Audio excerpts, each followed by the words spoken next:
जय श्री कृष्ण। राधे राधे। आइए सुनते हैं निर्जला एकादशी व्रत कथा। शौनक आदि 88,000 ऋषि मुनि बड़ी श्रद्धा से इन एकादशियों की कल्याणकारी व पापनाशक रोचक कथाएं सुनकर आनंद मग्न हो रहे थे। अब सबने ज्येष्ठ माह के शुक्ल पक्ष की एकादशी की कथा सुनने की प्रार्थना की। तब सूत जी ने कहा, महर्षि व्यास से। एक बार भीमसेन ने कहा, हे पितामह, भ्राता युधिष्ठिर, माता कुंती, द्रौपदी, अर्जुन, नकुल और सहदेव आदि एकादशी के दिन व्रत करते हैं और मुझे भी एकादशी के दिन अन्न खाने को मना करते हैं। मैं उनसे कहता हूँ कि भाई, मैं भक्तिपूर्वक भगवान की पूजा कर सकता हूँ और दान दे सकता हूँ, किंतु मैं भूखा नहीं रह सकता। इस पर महर्षि व्यास ने कहा, हे भीमसेन, वे सही कहते हैं। शास्त्रों में वर्णित है कि एकादशी के दिन अन्न नहीं खाना चाहिए। यदि तुम नरक को बुरा और स्वर्ग को अच्छा समझते हो तो प्रत्येक माह की दोनों एकादशियों को अन्न नहीं खाया करो।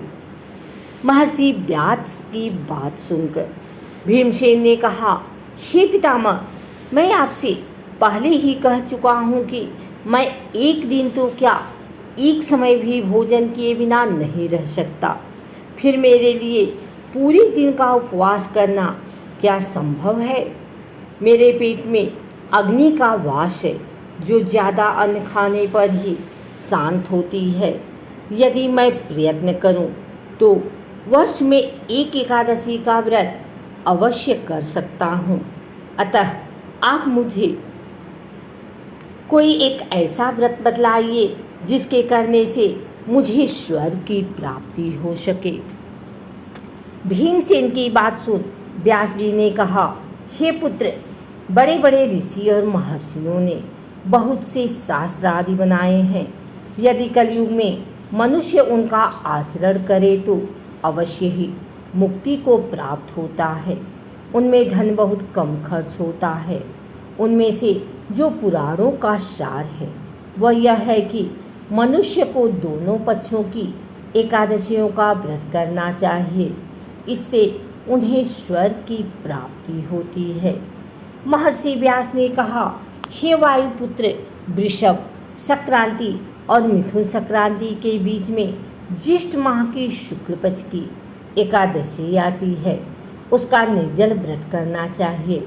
इस एकादशी के व्रत में स्नान और आचमन करते समय यदि मुख में जल चला जाए तो इसका कोई दोष नहीं है, किंतु आचमन में 6 मासे जल से अधिक जल नहीं लेना चाहिए।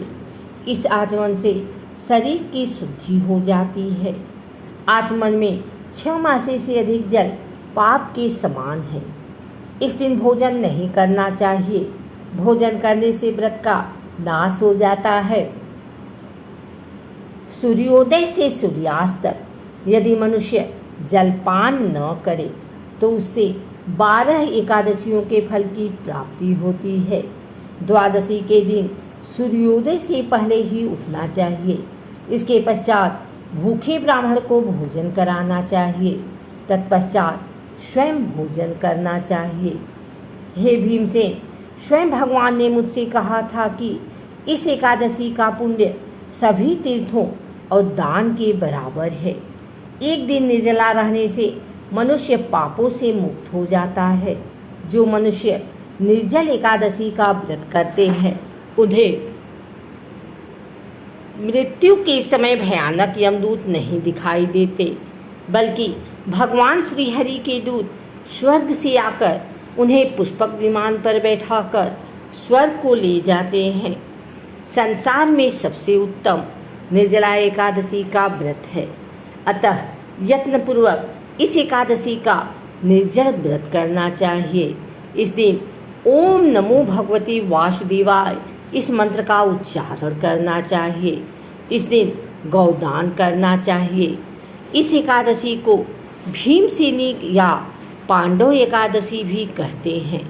निर्जल व्रत करने से पहले भगवान का पूजन करना चाहिए और उनसे प्रार्थना करनी चाहिए कि हे प्रभु, आज मैं निर्जल व्रत करता हूँ, इसके दूसरे दिन भोजन करूँगा।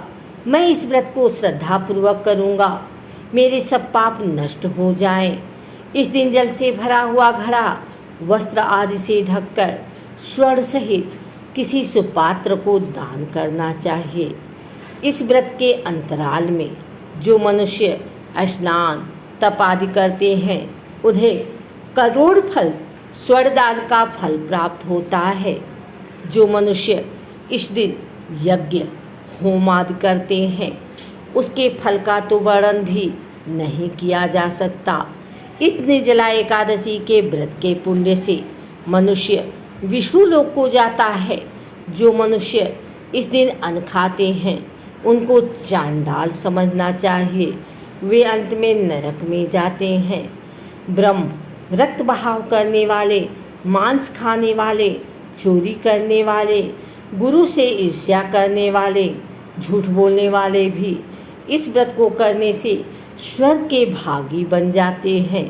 हे अर्जुन, जो पुरुष या स्त्री इस व्रत को श्रद्धापूर्वक करते हैं उनके निम्नलिखित कर्म हैं। उन्हें सर्वप्रथम विष्णु भगवान का पूजन करना चाहिए, तदुपरांत गौदान करना चाहिए। इस दिन ब्राह्मणों को दक्षिणा देनी चाहिए।